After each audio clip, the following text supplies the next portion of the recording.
Olá, meus queridos alunos e amantes da história. Hoje nós falaremos sobre o cinema, sobre a sétima arte. Então, bora comigo?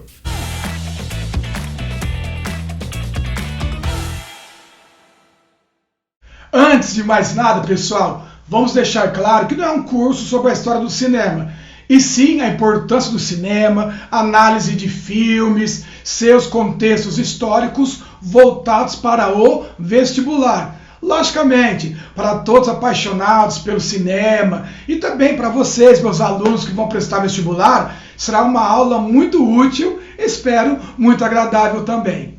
Bem, pessoal, antes de começarmos a falarmos propriamente da história do cinema, vamos fazer um contexto histórico desse período? Bem, onde que nós estamos? Nós estamos na transição do século XIX para o século XX. Pegar daí 1880 para frente, entendeu? Então, final do século XIX, início do século XX, tá, pessoal? Nesse período, nós vivemos a chamada Belle Époque. A Bela Época é um período marcado por uma relativa paz na Europa, já que não teve nenhum grande confronto nesse período, e também por uma série de desenvolvimentismos de tecnologia. A última grande guerra europeia foi a Guerra Franco-Prussiana, lembram? Aquela guerra ali da França com a Prússia. Foi uma guerra provocada pelo Bismarck, que era o chanceler alemão, e que serviu para unificar a Alemanha. Essa guerra encerra-se em 1870. Voltaremos a ter uma grande guerra só com a eclosão da Primeira Guerra Mundial, em 1914. Então a história considera que esse período de 1870, final da Guerra Franco-Prussiana, até 1914, o início da Primeira Guerra Mundial, o período da Bela Época, ou da Belle Époque. Inclusive com ramificações no Brasil, né, turma? O embelezamento do Rio de Janeiro, o Teatro Amazonas, lá em Manaus, tá? Essas construções também estão no contexto da Belle Époque, só que aqui no Brasil, tá? Foi um período marcado por muitas novidades, por muitas inovações. Então nós temos aí a segunda revolução industrial, o advento do aço, do petróleo, da energia elétrica, a invenção do rádio, do telefone, do avião, com os irmãos Wright e com o nosso genial Santos Dumont, tá? E logicamente, nesse contexto de desenvolvimentismo, de tecnologia, das exposições universais em Londres, em Paris, da Torre Eiffel, tá? Então, nesse contexto maravilhoso de desenvolvimentismo, é que teremos a invenção do cinema. A palavra cinema ou cinematógrafo significa gravar em movimento. A palavra cine vem do grego e significa movimento. O sufixo ágrafo significa gravar. Então, cinematógrafo significa gravar em movimento. E é desde a antiguidade que o homem se preocupa com a imagem em movimento, ou nos desenhos, ou no uso de sombras. Quem nunca fez aquele teatrinho de sombras, né? Com as mãozinhas assim, projetando na parede. Então, para entender o cinema que temos hoje, vamos fazer um breve histórico aí das máquinas que buscavam captar as imagens e reproduzi-las em movimento. Olha aí, pessoal, a lanterna mágica. Ela foi inventada no século XVII e tratava-se de uma câmara escura que projetava, através de lentes e luz, desenhos pintados à mão em vidros. O narrador se encarregava de contar a história e algumas vezes havia até um certo acompanhamento musical. A lanterna mágica se tornou uma grande atração em feiras urbanas, mas também foi usada no ambiente acadêmico. O pessoal da década de 80, 90... certamente lembrou das aulas com os chamados retroprojetores, projetava aquele conteúdo na parede. Lembra bastante uma lanterna mágica. Bem, pessoal, aqui vocês estão vendo algumas imagens do funcionamento da lanterna mágica. É muito legal também vocês conversarem com seus professores de física, de química e perguntar como que os fenômenos físicos são representados e utilizados na lanterna mágica, o uso de produtos químicos.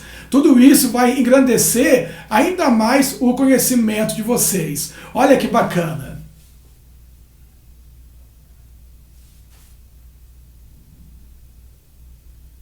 Legal, né, pessoal?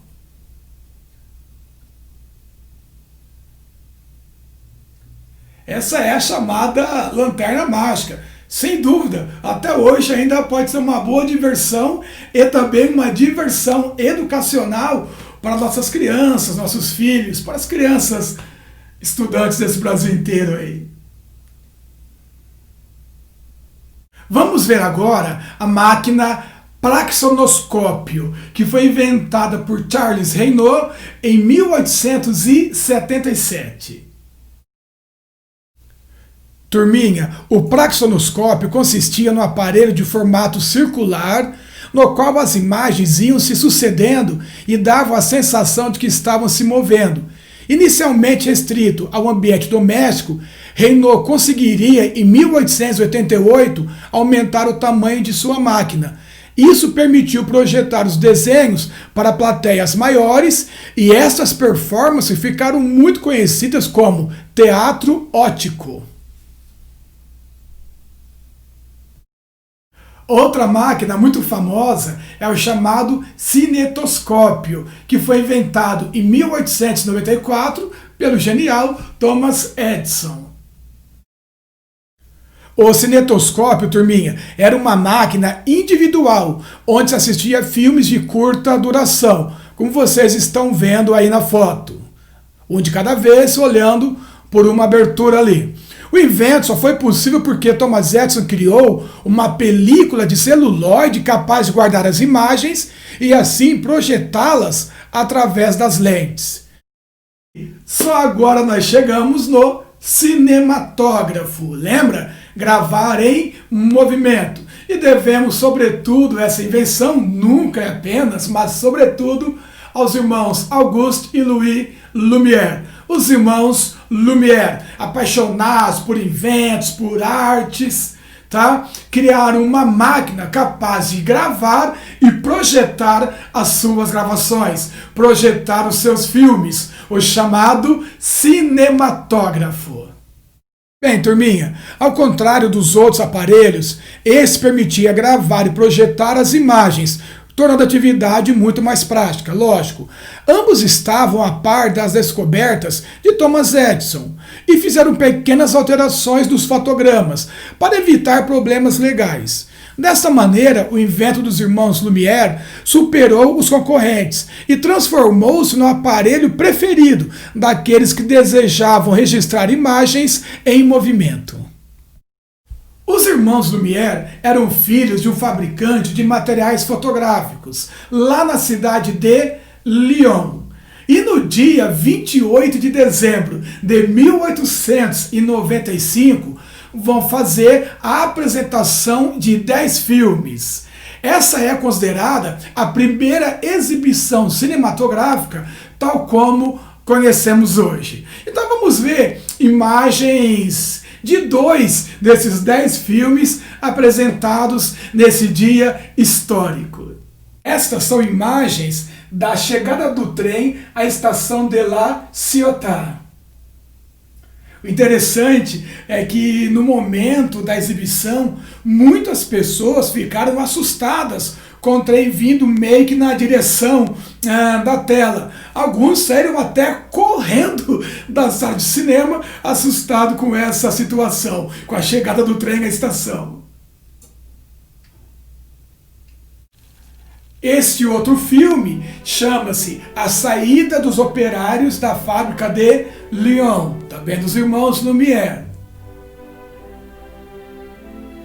Como vocês podem perceber, são imagens históricas. Estamos vendo o início da sétima arte. No início, o cinema era usado mais para fins documentais. registrar imagens, alguns acontecimentos.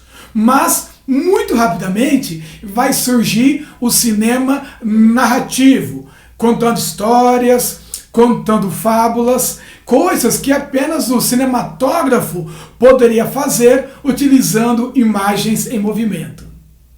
No campo do cinema narrativo, dois pioneiros merecem grandes destaques: a Alice Guy Blaché e Georges Méliès. Vamos falar um pouquinho sobre eles então.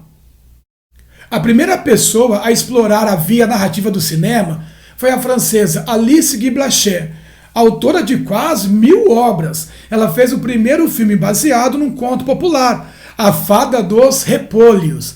Alice Guy trabalhava como secretária na fábrica e produtora de cinema Gaumont, quando os irmãos Lumière foram fazer uma demonstração de seu recente invento. Ela também seria a primeira a usar cores e sons nos filmes cinematográficos. Aqui vocês estão vendo alguns trechos do filme A Fada dos Repolhos.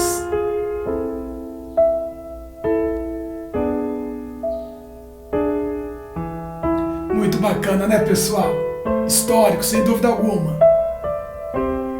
Olha, turminha, lá na apresentação dos irmãos Lumière, foi convidado para assistir pelos próprios irmãos Lumière, Georges Méliès, um mágico ilusionista que trabalhava lá na capital francesa.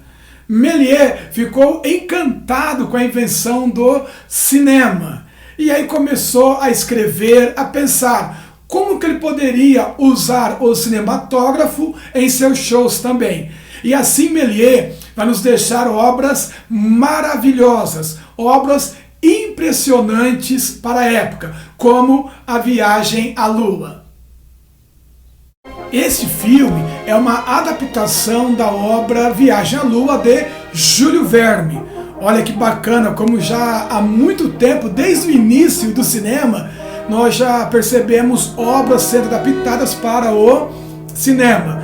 Méliès tinha uma grande habilidade com os truques, com o ilusionismo. Ele vai conseguir transportar isso para o cinema, sem dúvida alguma. Ele é considerado o pai dos efeitos especiais. Vamos ver os trechinhos então de Viagem à Lua.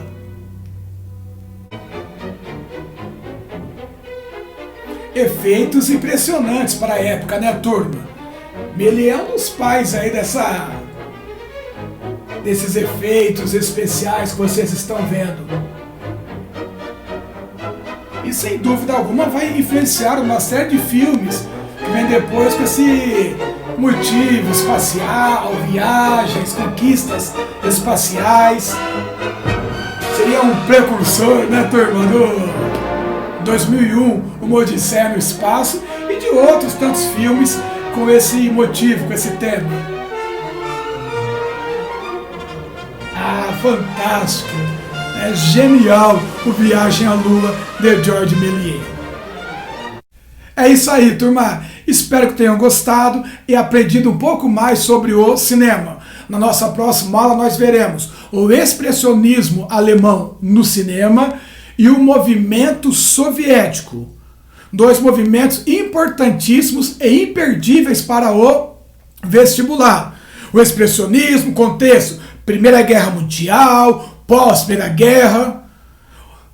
Movimento soviético, Stalin, um cinema mais conscientizador, mais panfletário, ou seja, uma aula e que eu espero por todos, tá? Um beijo e bora conhecer a história da arte.